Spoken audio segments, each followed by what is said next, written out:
little bit out of my depth with this one. I'll give it a go though.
Well, that's pretty extraordinary. I was sitting in the rehearsal there of the Tamanacore, and one of the boys gave me a sheet music and sort of expected me to join in. So I've been making a horrible honking noise. I had to hit some of the very low notes, which was pretty weird. I was in a choral society when I was a boy at school, and we used to get shouted at and yelled at. And what was remarkable about that rehearsal is how calm and relaxed it was. There's music everywhere in the north of Germany, and there doesn't seem to be the same kind of snobbery with classical music that you get at home. Leipzig is home to one of Europe's largest orchestras, the Gewandhaus.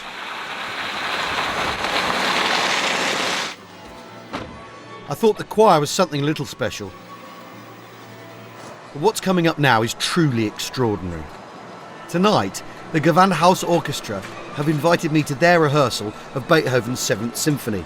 An entire orchestra is going to play just for me. I'm beginning to like Germany. Felix Mendelssohn Bartholdy was the orchestra's most famous director. Today, the orchestra is directed by the Italian maestro Riccardo Chailly. Maestro, thanks for joining us. As an Italian conductor, is it interesting to come to German music? Do you have a different perspective, or how do you approach it? I don't know. I have no answer to that. I've been working, let's say, my first orchestra was in 1980 in Berlin Radio Symphony Orchestra, and then I moved to Amsterdam for 20 years almost. So I've been conducting very regularly Beethoven, the concertos, the symphonies. So for me, every time I go back to a Beethoven symphony, since the long ride we made together, there are always influences on the interpretation which are almost irrational, and I still feel what Maestro Gardiner always say: performing Beethoven is choosing living dangerously. Right. In the sense of music making, in the sense of interpreting his music, in the way of understanding his music. Why the universe of music making adore and love Beethoven, and there is not an end to it. The possibility of discovering it is never reached enough. Well, that's the most fabulous answer I could hope for. Obviously, I'm keeping you from your rehearsal, so thank you very much. All the best to you. My pleasure. Goodbye.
Outnumbered again, I found myself experiencing a real treat, the highlight of my journey so far.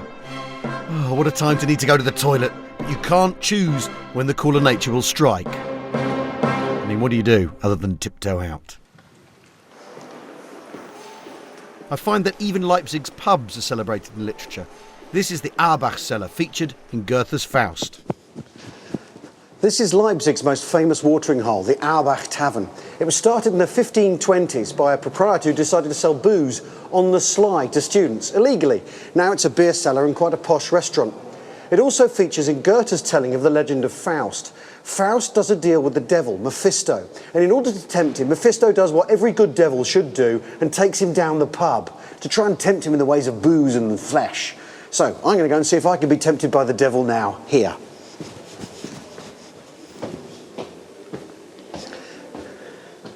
It's full. I'm not going to get in. It seems you need a reservation to meet the devil these days. Go somewhere else for a pint.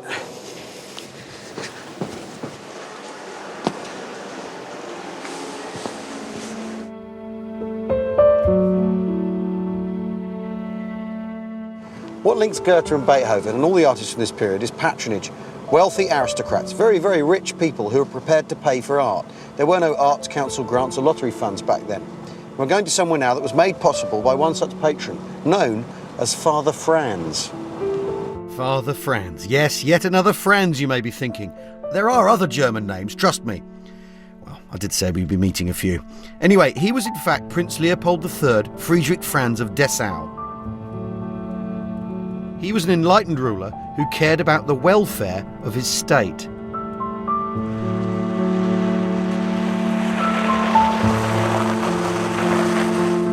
His contribution to Germany's artistic legacy is now a UNESCO World Heritage Site, Wörlitz Park.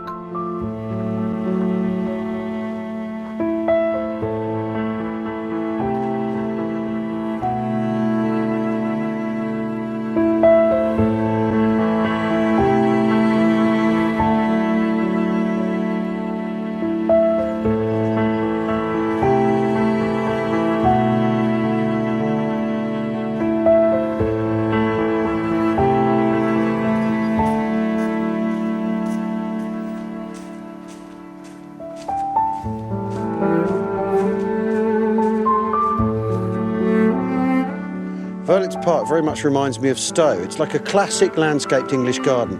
And this is because the Germans were looking to England for inspiration for their gardens.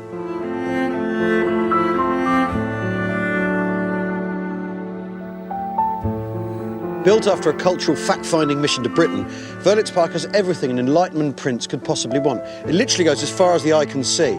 In the far distance there's a church, which is the extent of the grounds, but the gardens actually run into nature. They have no boundaries. Down here there's a little place for the prince to visit his mistress. We're standing on top of the Schloss here. There's a boating lake, which in the summer is full of gondolas and music. It's a beautiful place, the ideal place for a prince to live. And in the back, behind me, behind those red roofs, there is, of all things, an artificial volcano.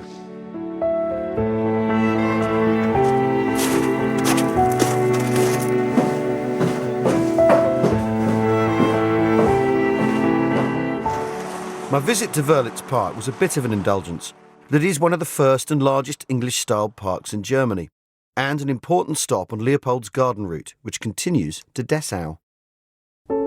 Here in Dessau, the tradition of innovation practiced by people such as Leopold, Bach and Beethoven was taken into the modern age. Dessau is the root place for something that's cast a long cultural shadow, the Bauhaus movement. Founded by Walter Gropius in 1919, the idea behind Bauhaus was to unify all arts. For Gropius, the building is the ultimate goal of all fine art. Like so many revolutionaries, Walter Gropius's ideas have passed from the radical into the mainstream. A building like this, when it was built in the 1920s, was completely out there, radical, with all the glass and a flat roof. Compared to the other buildings you see in Germany with tiled roofs, which are sloping and brickwork, it really is extraordinary. But we've seen thousands of these before, and by lesser imitators. And this is the thing about the Bauhaus. Although it's commonplace now and has spawned 1,000 lesser imitators, its ideas establish what we think of as architecture and design. So the Bauhaus are pretty much responsible for every grubby municipal or university building you've ever seen. But you shouldn't blame them, really. They were trying to change the world. The aims of the Bauhaus movement were to reverse the split between art and production. Special attention was placed on rationalisation, economy and cost-cutting. Craft and design became paramount. The Bauhaus was very much a reaction to the First World War and shaped the future direction of Germany in so many ways. It became an ideology which called for a humane society, egalitarian, socialist and futuristic. But it wasn't that equal though, as women weren't allowed to do metalwork, though in a futuristic style they were allowed to wear trousers. As a Bauhaus pupil, you entered several phases of development. First, you would start as an apprentice, then a journeyman, and finally, a master craftsman.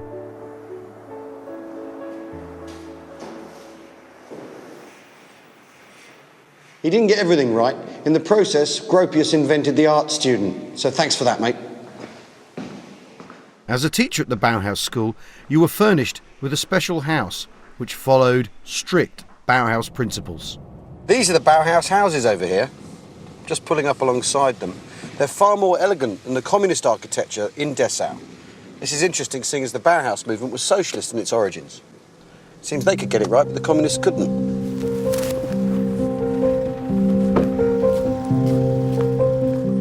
The most noticeable feature of these houses are the glass fronts on the stairs and the ateliers. I'm amazed at how contemporary they still look and how much of modern architecture emulates these styles.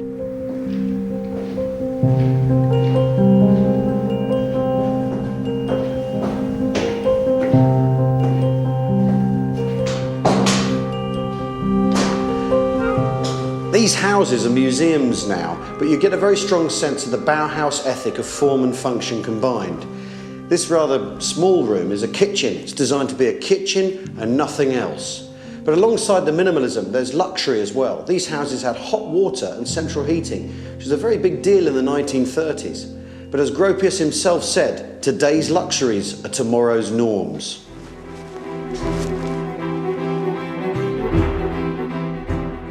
Everything I've encountered so far on my journey around northern Germany is connected by the thread of artistic innovation.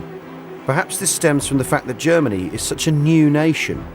It's apparent that for a long time, the only means of self-definition was through art and culture.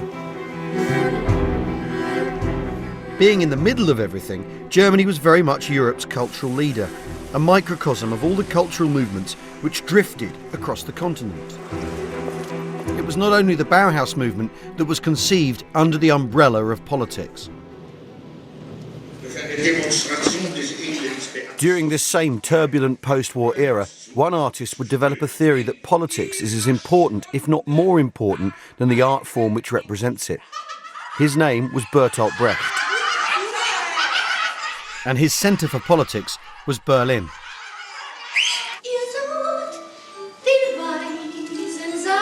What Brecht came up with was once again totally new, this time to theatre. Perhaps his best known play is the